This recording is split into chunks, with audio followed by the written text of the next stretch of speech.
ಕರ್ನಾಟಕದ ಪ್ರಮುಖ ಪ್ರವಾಸಿ ತಾಣಗಳಲ್ಲಿ ಒಂದಾದ ನಂದಿಗಿರಿಧಾಮದಲ್ಲಿ ಕರ್ನಾಟಕ ಪ್ರವಾಸೋದ್ಯಮ ಅಭಿವೃದ್ಧಿ ನಿಗಮದ ವತಿಯಿಂದ ಸುಮಾರು 2 ಕೋಟಿ ರೂಪಾಯಿ ವೆಚ್ಚದಲ್ಲಿ ಬೆಟ್ಟದ ಮೇಲೆ ಮಯೂರ ಸನ್ರೈಸ್ ರೆಸ್ಟೋರೆಂಟ್ ನಿರ್ಮಿಸಲಾಗಿದೆ. ನೂತನ ರೆಸ್ಟೋರೆಂಟ್ಗೆ ಪ್ರವಾಸೋದ್ಯಮ ಸಚಿವ ಕೆಜೆ ಜಾರ್ಜ್ ಚಾಲನೆ ನೀಡಿ ಸಾರ್ವಜನಿಕರಿಗೆ ಸಮರ್ಪಿಸಿದರು.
ಬಳಿಕ ಮಾತನಾಡಿದ ಸಚಿವ ಕೆಜೆ ಜಾರ್ಜ್, ಕರ್ನಾಟಕದ ಪ್ರವಾಸಿ ತಾಣಗಳು ದೇಶ ವಿದೇಶಗಳ ಪ್ರವಾಸಿಗರನ್ನು ಸೆಳೆಯುತ್ತಿದ್ದು, ಪ್ರವಾಸೋದ್ಯಮ ಅಭಿವೃದ್ಧಿಗೆ ಕೆಎಸ್ಟಿಡಿಸಿ ಮಹತ್ವದ ಪಾತ್ರ ವಹಿಸುತ್ತಿದೆ.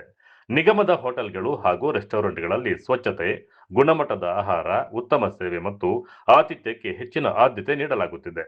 ನಂದಿಗಿರಿಧಾಮದಲ್ಲಿ ಈಗಾಗಲೇ ಮಯೂರ ಹಿಲ್ ಟಾಪ್ ರೆಸ್ಟೋರೆಂಟ್ ಪ್ರವಾಸಿಗರ ಮೆಚ್ಚುಗೆಗೆ ಪಾತ್ರವಾಗಿದ್ದು, ಇದೀಗ ಸನ್ರೈಸ್ ರೆಸ್ಟೋರೆಂಟ್ ಸೇರ್ಪಡೆಯಿಂದ ಮತ್ತಷ್ಟು ಉತ್ತಮ ಸೇವೆ ದೊರೆಯಲಿದೆ. ವಿಶೇಷವಾಗಿ ಬೆಳಗಿನ ಸೂರ್ಯೋದಯ ವೀಕ್ಷಿಸಲು ಬರುವ ಪ್ರವಾಸಿಗರಿಗೆ ಈ ರೆಸ್ಟೋರೆಂಟ್ ಅನುಕೂಲಕರವಾಗಲಿದೆ ಎಂದು ಅಧಿಕಾರಿಗಳು ತಿಳಿಸಿದ್ದಾರೆ ಎಂದರು. ದೂರದೃಷ್ಟಿ ಇಟ್ಕೊಂಡು ಕೆಲಸ ಮಾಡೋರು ಯಾವ ರೀತಿಯಲ್ಲಿ ಇದನ್ನು ಮಾಡಬೇಕು, ಬಹುಶಃ ಅವರು ಸಮೇತ ಸಾಕಷ್ಟು ಆಸಕ್ತಿಯನ್ನು ವಹಿಸಿ, ಬಹುಶಃ ಇವತ್ತು ಆ ರೆಸ್ಟೋರೆಂಟ್ ತಾವು ನೋಡಿರ್ಬೇಕು, ಒಳ್ಳೆಯ ಇಂಟರ್ನ್ಯಾಷನಲ್ ಸ್ಟ್ಯಾಂಡರ್ಡಲ್ಲಿದೆ, ಭಾಳ ಚೆನ್ನಾಗಿ ಮಾಡಿದ್ದಾರೆ. ಎಲ್ಲ ಕಿಚನು ಎಲ್ಲ ನೋಡ್ಕೊಂಬಂದೆ.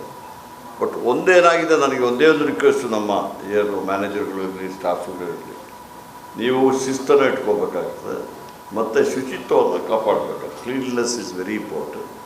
ಪ್ಲಸ್ ನಮ್ಮ ಗೆಸ್ಟ್ಗಳು ಯಾರು ಬರ್ತಾರೆ ಅವರೇ ನಮಗೆ ದೇವರು ಇದ್ದಂಗೆ. ಯಾಕಂದರೆ ನಮ್ಮ ಕಸ್ಟಮರ್ಸ್ ಇದ್ದಾರಲ್ಲ, ಅವ್ರನ್ನ ಚೆನ್ನಾಗಿ ನೋಡ್ಕೊಳ್ಳುವಂಥ ಕೆಲಸನ ನಮ್ಮ ಎಲ್ಲರೂ ಸೇರಿ ಮಾಡಬೇಕಾಗ್ತದೆ. ಯಾಕಂದರೆ ಯಾವುದೇ ದೊಡ್ಡ ಪಬ್ಲಿಸಿಟಿ ನಾವು ಕೊಟ್ಟರು, ಇಲ್ಲಿ ಬರುವವರು ಹೋಗಿ ಬಾಯಿ ಮಾತಲ್ಲಿ ಹೇಳ್ತಾರಲ್ಲ, ಓ ಭಾರಿ ಚೆನ್ನಾಗಿದೆ ಅಂತ ಹೇಳ್ಬಿಟ್ಟು ಆ ಪಬ್ಲಿಸಿಟಿನೇ ದೊಡ್ಡ ಪಬ್ಲಿಸಿಟಿ. ಅವರವ್ರ ಅನುಭವದಲ್ಲಿ ಹೇಳು ಅದನ್ನು ಮಾಡಬೇಕು. ನಾನು ಹೆಚ್ಚಿಗೆ ಅಲ್ಲಿಗೆ ಹೋಗೋದಿಲ್ಲ, ನನಗೆ ಗೊತ್ತಿದೆ. ಈಗ ತಾವು ನೋಡಿರ್ಬೋದು, ಭಾರಿ ಚೆನ್ನಾಗಿ ಮಾಡಿದ್ದಾರೆ. ಇದನ್ನು ಇದೇ ರೀತಿಯಲ್ಲಿ ಮುಂದುವರಿಸ್ಕೊಂಡು ಹೋಗ್ಬೇಕಷ್ಟೆ. ಇವತ್ತು ಏನು ಇವತ್ತು ನೋಡ್ತಾ ಇದ್ದೀನಿ, ಚೆನ್ನಾಗಿ ಮಾಡಿದ್ದಾರೆ, ಎಲ್ಲ ಮಾಡಿದ್ದಾರೆ. ಇದೇ ರೀತಿಯಲ್ಲಿ ಮುಂದುವರಿಸ್ಕೊಂಡು ಹೋಗೋದು ಸಾಕು. ಒಟ್ಟಾರೆ ವಿಶ್ವವಿಖ್ಯಾತ ನಂದಿ ಬೆಟ್ಟದಲ್ಲಿ ಪ್ರವಾಸೋದ್ಯಮಕ್ಕೆ ಮತ್ತೊಂದು ಹೊಸ ಆಯಾಮ ನೀಡುವ ನಿಟ್ಟಿನಲ್ಲಿ ಆರಂಭವಾಗಿರುವ ಮಯೂರ ಸನ್ರೈಸ್ ರೆಸ್ಟೋರೆಂಟ್ ಪ್ರವಾಸಿಗರಿಗೆ ಗುಣಮಟ್ಟದ ಸೇವೆಯೊಂದಿಗೆ ನಂದಿಗಿರಿಧಾಮದ ಆಕರ್ಷಣೆಯನ್ನ ಇನ್ನಷ್ಟು ಹೆಚ್ಚಿಸುವ ನಿರೀಕ್ಷೆ ಮೂಡಿಸಿದೆ. ಕ್ಯಾಮರಾಮನ್ ಪ್ರವೀಣ್ ಜೊತೆ ಕಳವಾರ ಅರುಣ್, ಎಂಎಂಟಿ ನ್ಯೂಸ್, ಚಿಕ್ಕಬಳ್ಳಾಪುರ.